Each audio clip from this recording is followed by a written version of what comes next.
नमस्कार दोस्तों और यूपीएससी के सभी सीरियस एस्पिरेंट्स का स्वागत है। आज है 1 अप्रैल 2026 और हम डिस्कस करने जा रहे हैं आज के वो सबसे ज़रूरी करंट अफेयर्स जो आपके आने वाले प्रीलिम्स और मेंस के लिए गेम चेंजर साबित हो सकते हैं। तो चलिए बिना किसी देरी के शुरू करते हैं। देखिए, आज हमारे पास 4 बहुत ही इंपॉर्टेंट टॉपिक्स हैं। पहला, साइंस एंड टेक से नासा का आर्टेमिस मिशन। दूसरा, एनवायरनमेंट से सीएमएस COP15 जिसे बॉन कन्वेंशन भी कहते हैं। तीसरा, आपसे और हमसे जुड़ा एक गंभीर मुद्दा, डिजास्टर मैनेजमेंट का टेम्पल स्टैम्पीड्स। और चौथा, इंडियन पॉलिटी का एक core topic, chief election commissioner का रिमूवल प्रोसेस। तो हमारा पहला टॉपिक है आर्टेमिस 2 मिशन। दोस्तों, ये आपके जीएस पेपर 3 यानी साइंस एंड टेक्नोलॉजी के लिए एक बेहद अहम टॉपिक है। अंतरिक्ष की दुनिया में ये एक नई क्रांति ला रहा है, इसलिए इसके हर पहलू को, हर छोटी बड़ी बात को समझना बहुत जरूरी है।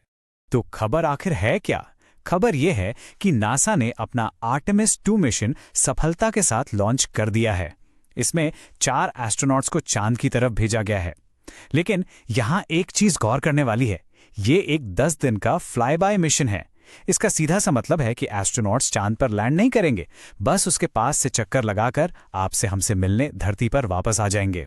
अच्छा, इस मिशन को समझने के लिए थोड़ा पीछे चलते हैं। यह आर्टेमिस प्रोग्राम का दूसरा बड़ा चैप्टर है। इससे पहले 2022 में आर्टेमिस आई भेजा गया था, जो एक अनक्रूड टेस्ट फ्लाइट थी, यानी उसमें कोई इंसान नहीं था। आर्टेमिस 2 की सफलता अगले मिशन आर्टेमिस 3 के लिए रास्ता बनाएगी, जिसका मकसद 2028 तक इंसानों को चांद की सतह पर उतारना है। और एक फैक्ट याद रखिएगा, 1972 के अपोलो मिशन के बाद यह पहला मानव मिशन है जो अर्थ के ऑर्बिट से इतना दूर जा रहा है। और इसके लिए नासा अपने 2 बाहुबलियों का इस्तेमाल कर रहा है, SLS रॉकेट और ओरियन स्पेसक्राफ्ट। चलिए इस मिशन से जुड़े कुछ टेक्निकल शब्दों को फटाफट आसान भाषा में समझ लेते हैं।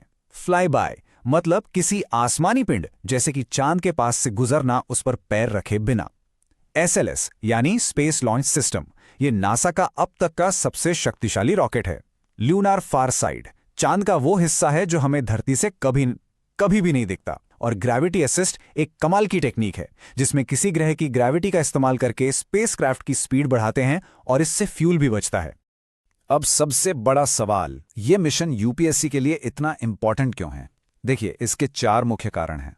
पहला, ये स्पेस एक्सप्लोरेशन में एक क्वांटम लीप, एक बहुत बड़ी छलांग है। दूसरा, ये SLS और ओरायन जैसी नई टेक्नोलॉजीज का दमखम दुनिया को दिखाता है। तीसरा, जियोपॉलिटिक्स, अमेरिका और चाइना के बीच एक नई स्पेस रेस छिड़ चुकी है और चांद पर पहुंचना अब एक प्रेस्टीज पॉइंट है। और चौथा, ये भविष्य के सपनों को सच करने की नींव है, जैसे चांद पर बेस बनाना और मार्स पर इंसान भेजना।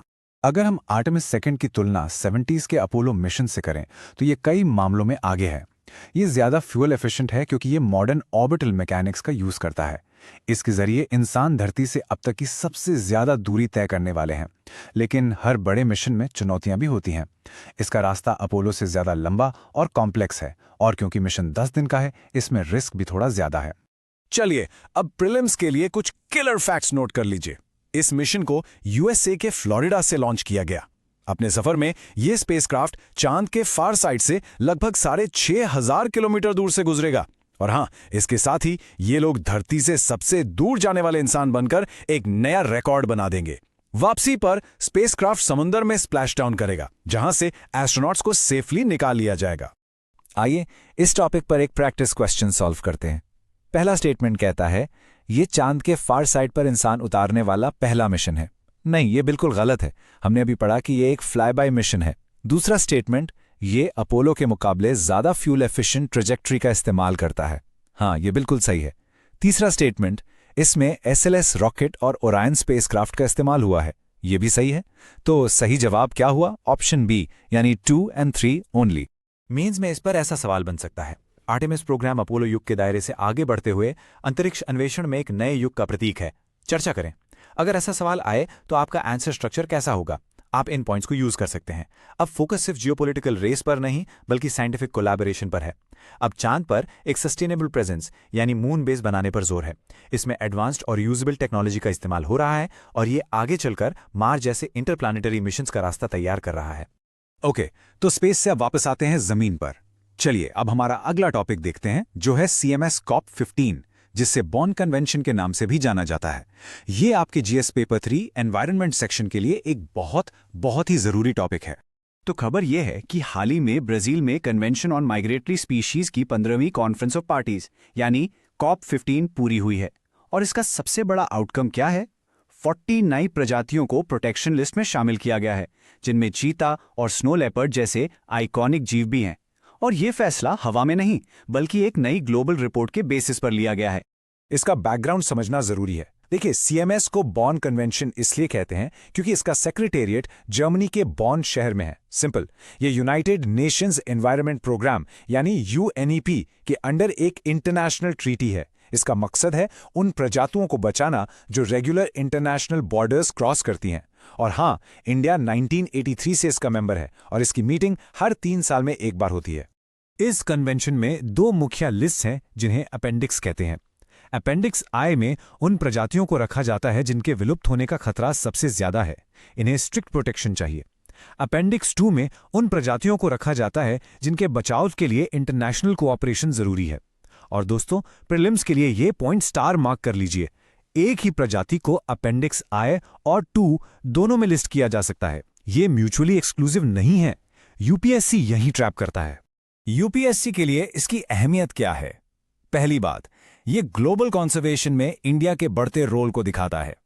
दूसरा, ये बायोडायवर्सिटी के लिए एक बहुत महत्वपूर्ण अंतर्राष्ट्रीय प्लेटफॉर्म है। तीसरा, यह सीमापार सहयोग यानी ट्रांसबाउंड्री कोऑपरेशन का एक जरूरी मैकेनिज्म है। और चौथा, इसका सीधा असर अमोर फैल्कन और स्नो लेपर्ड जैसी भारतीय प्रजातियों पर पड़ता है जो हमारे देश में आती जाती रहती हैं। इस कन्वेंशन के कुछ फायदे हैं तो कुछ चुनौतियां भी। फायदा यह है कि इससे प्रजातियों के लिए एक बड़ा सुरक्षा कवच बनता है, घटती आबादी पर दुनिया का ध्यान जाता है और देशों के बीच साइंटिफिक डेटा शेयर होता है। लेकिन चैलेंजेस भी कम नहीं है। इसके नियमों को लागू करवाना यानी इन्फोर्समेंट बहुत मुश्किल है। फंडिंग की कमी हमेशा रहती है और सबसे बड़ी समस्या, इन जीवों के घरों का नष्ट होना अभी भी जारी है। प्रीलिम्स के लिए कुछ क्विक फैक्ट्स। COP15 का होस्ट देश था ब्राजील। जो रिपोर्ट पेश हुई उसका नाम है state of world's migratory species report 2026। इस रिपोर्ट के कुछ शॉकिंग आंकड़े हैं। 49% माइग्रेटरी स्पीशीज की आबादी घट रही है और 24% पर विलुप्त होने का खतरा है। और याद रखें, CMS UNEP के अंडर काम करता है। चलिए एक MCQ सॉल्व करते हैं। पहला स्टेटमेंट, इसे बॉन कन्वेंशन भी कहते हैं। बिल्कुल सही। दूसरा स्टेटमेंट, अपेंडिक्स 1 में लिस्ट की गई प्रजाति अपेंडिक्स 2 में नहीं हो सकती। नहीं, ये गलत है, जैसा हमने अभी डिस्कस किया था कि ऐसा हो सकता है। तीसरा स्टेटमेंट, भारत इस संधि का सदस्य है। ये भी सही है। इसलिए सही जवाब है ऑप्शन B 1 और 3 ओनली। मेंस में इस पर सीधा सवाल बन सकता है, बॉन कन्वेंशन क्या है, प्रवासी प्रजातियों के संरक्षण में इसके महत्व पर चर्चा करें और COP15 के हालिया परिणामों पर प्रकाश डालें। इसके उत्तर में आप पहले CMS को डिफाइन करें, उसके अपेंडिसेस को समझाएं, इसके महत्व जैसे ट्रांसबाउंड्री कोऑपरेशन पर बात करें और फिर रीसेंट आउटकम्स जैसे 40 नई प्रजातियों का जुड़ना, इस पर फोकस करें। अब हम एक बहुत ही संवेदनशील और अनफॉर्चुनेटली जरूरी मुद्दे पर आते हैं, टेम्पल स्टैम्पीड्स यानी मंदिरों में होने वाली भगदाड़। ये GS3 में डिजास्टर मैनेजमेंट के एक अहम हिस्से मैन मेड डिजास्टर्स के अंडर आता है। ताज़ा खबर बिहार के नालंदा जिले से है, जहां एक मंदिर में हुई भगदड़ में 8 लोगों की जान चली गई। ये कोई आइसोलेटेड घटना नहीं है, बल्कि ये भारत में एक बार बार होने वाली समस्या है। और सबसे ज़रूरी बात, ये नेचुरल नहीं बल्कि एक मैन मेड डिजास्टर यानी मानव निर्मित आपदा है। इसका बैकग्राउंड देखें तो ऐसी घटनाएं अक्सर बड़ी भीड़भाड़ वाली जगहों पर ही होती हैं। सोशल मीडिया के कारण भी कई बार धार्मिक स्थलों पर अचानक से भीड़ उमड़ पड़ती है। लेकिन इसकी जड़ में एक ही चीज है, खराब भीड़ प्रबंधन यानी poor crowd management. National crime records bureau NCRB के आंकड़े बताते हैं कि देश में हर साल 4000 से ज्यादा ऐसी छोटी बड़ी घटनाएं होती हैं। सोच के देखिए। इस स्लाइड में हम इस समस्या के मुख्य कारण और उनके समाधान देख सकते हैं। एक तरफ है कारण, दूसरी तरफ है उसका समाधान। चलिए देखते हैं। पहला, VIP कल्चर, जिससे आम लोगों के लिए जगह कम हो जाती है। समाधान, पब्लिक एरियाज में VIP प्रिविलेजेस खत्म करो। दूसरा, खराब इंफ्रास्ट्रक्चर जैसे पतले रास्ते। सॉल्यूशन, साइंटिफिक क्राउड प्लानिंग जैसे जिगजैग लाइनें बनाना। पुलिस के पास क्राउड मैनेजमेंट की स्पेशल ट्रेनिंग ना होना, इसके लिए उन्हें विशेष ट्रेनिंग देनी होगी। अफवाहें भी भागदड़ का कारण बनती है, इसके लिए टेक्नोलॉजी जैसे स्क्रीन्स और अनाउंसमेंट्स का इस्तेमाल किया जाना चाहिए। और आखिर में अलग अलग एंट्री और एग्जिट रूट्स का ना होना, इसके लिए क्लियर एंट्री/एग्जिट रूट्स अनिवार्य किए जाने चाहिए। ये टॉपिक यूपीएससी के लिए क्यों इंपॉर्टेंट है? ये सीधे सीधे GS3 डिजास्टर मैनेजमेंट से जुड़ता है। ये सरकारी तंत्र की विफलताओं यानी गवर्नेंस फेलियर्स को साफ साफ दिखाता है। ये प्रशासन की तैयारियों का टेस्ट लेता है और इसमें शासन से जुड़े नैतिक सवाल यानी एथिकल क्वेश्चंस भी शामिल हैं कि ऐसी त्रासदियों के लिए आखिर जिम्मेदार कौन है।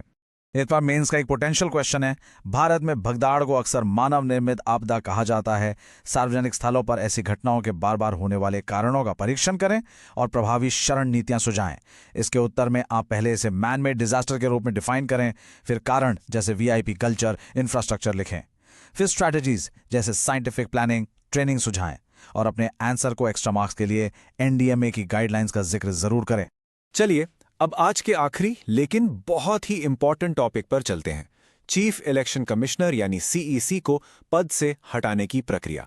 ये GS2 पॉलिटी का एक बेहद महत्वपूर्ण विषय है जो इंस्टीट्यूशनल ऑटोनॉमी से जुड़ा है। खबर यह है कि चीफ इलेक्शन कमिश्नर के खिलाफ एक रिमूवल मोशन यानी उन्हें हटाने का प्रस्ताव लाया गया है। इस घटना से इलेक्शन कमीशन जैसे संस्थानों की स्वायत्ता यानी इंस्टीट्यूशनल ऑटोनॉमी पर जो दबाव है वो साफ दिखता है। इससे ECI की निष्पक्षता पर भी सवाल उठते हैं। यहां कुछ जरूरी शब्दों का मतलब साफ करना जरूरी है। रिमूवल शब्द उन पदों के लिए यूज होता है जिनकी नियुक्ति होती है, जैसे CEC। इम्पीचमेंट शब्द खास तौर पर प्रेसिडेंट के लिए है जिनकी नियुक्ति नहीं होती। CEC को हटाने के सिर्फ और सिर्फ 2 आधार हैं, प्रूवन मिसबिहेवियर यानी साबित कदाचार और इनकैपेसिटी यानी अक्षमता, और इसकी पूरी प्रक्रिया जजेस इंक्वायरी एक्ट 1968 के तहत चलती है। ये टेबल इस पूरे टॉपिक का क्रक्स है, इसको बहुत ध्यान से समझिएगा।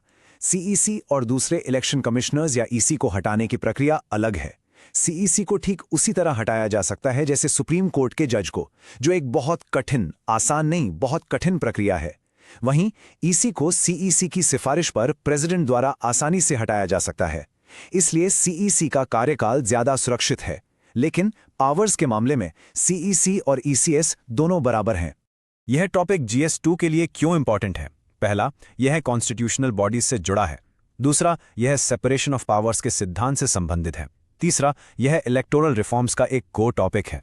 और चौथा और सबसे जरूरी, यह लोकतंत्र में मतदाता के विश्वास यानी वोटर ट्रस्ट को प्रभावित करता है, क्योंकि एक स्वतंत्र चुनाव आयोग ही निष्पक्ष चुनाव सुनिश्चित कर सकता है। इस पर एक MCQ देखें। पहला स्टेटमेंट, CEC को सुप्रीम कोर्ट के जज के समान कार्यकाल की सुरक्षा प्राप्त है। जी हां, ये बिल्कुल सही है, उनका रिमूवल प्रोसेस सेम है। दूसरा स्टेटमेंट, इलेक्शन कमिश्नर्स को भी CEC की तरह ही हटाया जा सकता है। नहीं, ये गलत है, उन्हें CEC की सिफारिश पर हटाया जाता है। तो इसका सही जवाब है ऑप्शन A, 1 ओनली। तो ये थे आज के जरूरी करंट अफेयर्स। दोस्तों याद रखिए, यूपीएससी में सफलता के लिए रोज रिवाइज करना सबसे जरूरी है। अगर आपने आज इस एक्सप्लेनर से कुछ नया सीखा तो इसे लाइक जरूर करें और रोज ऐसे ही इंपॉर्टेंट टॉपिक्स को आसान भाषा में समझने के लिए सब्सक्राइब करना मत भूलिएगा। मिलते हैं कल नए टॉपिक्स के साथ। धन्यवाद।